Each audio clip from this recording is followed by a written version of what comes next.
సంవత్సరం కాలంలో చంద్రబాబు నాయుడు గారు కానీ ఊళ్ళో ప్రభుత్వం కానీ సాధించింది ఏమన్నా ఉందా? ఏమంటే వాళ్ళకు ఏపీ అంటే మనమందరం ఆంధ్రప్రదేశ్ అంటారు, వాళ్ళు మాత్రం ఏపీ అంటే అమరావతి పోలవరం ఈ రెండు అనుకుంటారు. ఈరోజు అమరావతికి 1,00,000 కోట్ల అప్పు చేసి అమరావతి కట్టామంటున్నారు. రోజు పొందమా మీరు ఎంతమంది వాళ్ళు అమరావతి సంవత్సరం వస్తారు చేతి పెట్టారు. కానీ ఆ 1,00,000 కోట్ల అప్పు కట్టాల్సింది మాత్రం 27 జిల్లాల ప్రజలు కట్టాలి. 1,00,000 కోట్ల అప్పు ఎవరి కోసం చేస్తున్నారు?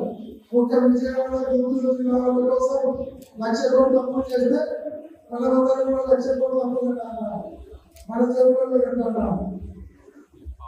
అంటే వాళ్ళు మాట్లాడితే 1,00,000 కోట్లు మనం కట్టాల్సిన పరిస్థితి వస్తే ట్యాక్స్ వేస్తారు, రేట్లు పెంచుతారు, డీజిల్ రేట్లు పెంచుతారు, మన నిత్యావసర సరుకులు పెంచుతారు. ఇవన్నీ పెంచి ఆ 1,00,000 కోట్ల మనం పెడితే ఆ 2 జిల్లాల్లో బాగుపడాలి, వాళ్ళ రియల్ ఎస్టేట్ బాగుపడాలి.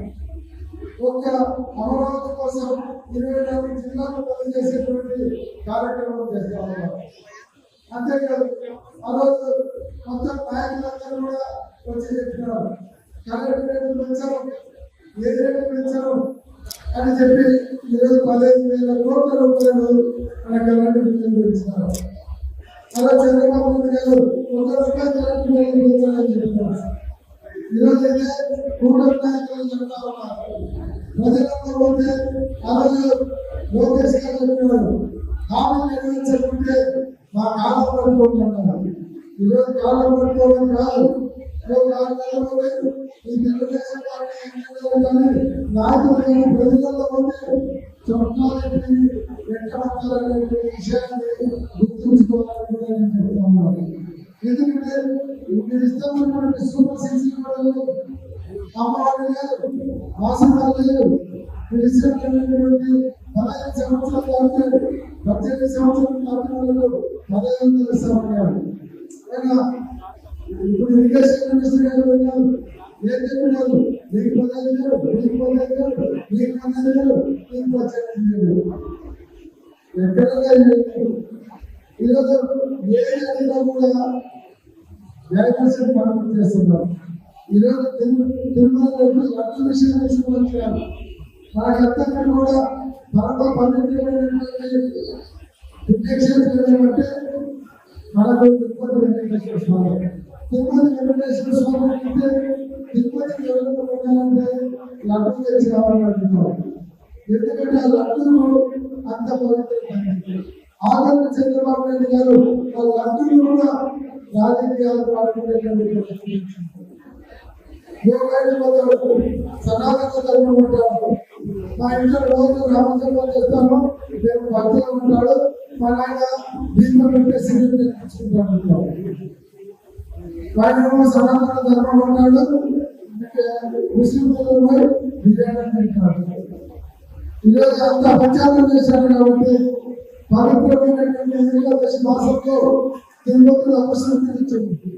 ఎప్పుడైతే తిరుమల వెంకటేశ్వర స్వామిని రాజకీయంలో వాడుకున్నారో తిరుపతి ఏకాదశి రోజు దాదాపు 12 మంది తొక్కిస్తున్నారు జరిపింది. ఇంతవరకు తిరుమల చరిత్రలో ఎప్పుడు తొక్కిస్తున్నారు జరగలేదు, ఎప్పుడు జరగలేదు. వీళ్ళు చేసేటువంటి అపచారాలకు ఏది జరుగుతూ ఉన్నారు. ఎందుకంటే సింహాచలంలో గోడకు 8 మంది చనిపోతే 20 మంది గాయపడ్డారు. అది గోడ అంటే మనిషికి తలంటే గోడ పడిపోయే పరిస్థితులు ఉన్నాయంటే ఎంత అపూర్వమైనటువంటి పరిస్థితులు ఉన్నాయి. ఎటువంటి అపచారాలు చేస్తున్నారు, అపచారాలను నిరోధిస్తున్నటువంటి దండనే ఏంటి?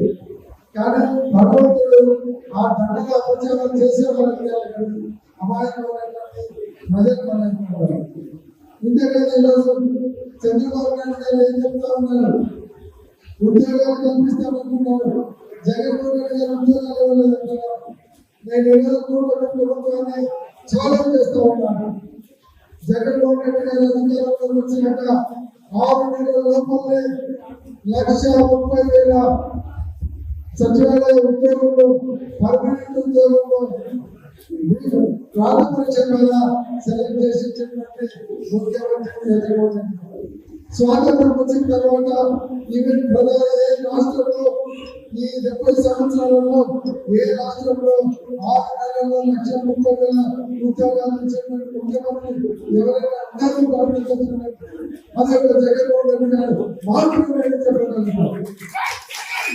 ఎందుకంటే చేసి చూపించినాడు, ఉద్యోగాలు కల్పించి ఇచ్చినాడు. ఈ రోజు వచ్చే సంవత్సరం నుండి చంద్రబాబు నాయుడు గారు ఒక్క గవర్నమెంట్ ఉద్యోగాలు ఇచ్చారు. నేను చాలా చెప్తున్నాను, 1,30,000 ఉద్యోగాలు ఇచ్చినటువంటి జగన్మోహన్ రెడ్డి గారు ఎక్కడ, 10 ఉద్యోగాలు ఇవ్వలేనటువంటి చంద్రబాబు నాయుడు గారు ఎక్కడ. దీన్ని ప్రజలలో తీసుకురావాలి. అంతేకాదు వాలంటీర్ వ్యవస్థ ద్వారా ఒక్కో 2,60,000 మందికి ఉపాధి కల్పించినారు. ఇదే కాదు, ఈరోజు మెడికల్ డిపార్ట్మెంట్ లో హాస్పిటల్లో 52,000 ఉద్యోగాలు ఇచ్చినటువంటి ఘనత జగన్మోహన్ రెడ్డి గారు. ఈరోజు గ్రామాలలో మండలాలలో హాస్పిటల్లో 3,4,5 డాక్టర్లు ఉండాలంటే అది జగన్మోహన్ రెడ్డి గారి ఘనత. జగన్మోహన్ రెడ్డి గారి ప్రాంతంలో మండల హాస్పిటల్లో కానీ మన అడ్మినిస్ట్రేషన్ సెంటర్లలో కానీ ఒక డాక్టర్ పరిస్థితి ఉంది. కానీ హాస్పిటల్లో డాక్టర్లు ఉంటున్నారు. ప్రతి ఇంటిలో ఎటువంటి జీవితాలకు వ్యాధులు ఉన్నాయని చెప్పి ప్రతి ఇంటికి మెడిసిన్ పంపించేటువంటి చరిత్ర ఈ భారతదేశంలో ఎక్కడ లేదు.